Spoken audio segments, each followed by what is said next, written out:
د افغانستان ازادۍ نومي جبهه کابل ښار کې مو په 2 جلا بریدونو کې 11 طالب نظامیانو ته مرګ ژوبله اړولې ده. سلام، وخت مو بخیر. پام وکړئ د نن ورځې تازه خبر ته.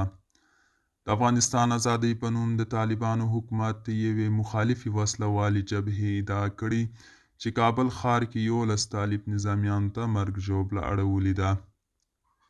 یادې جبهې ویلي په 2 جلا بریدونو کې چې د دې ښار په کارتینو او علاالدین درې له لارې کړي دي، لږ تر لږه 8 طالب نظامیان وژل شوي او 3 نور ټپیان دي.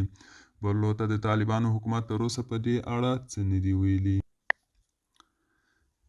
بلخوا محمد محقق وایي سراج الدین حقاني نرم دریځ لري او بین الافغاني خبرو ته هم لیواله دی.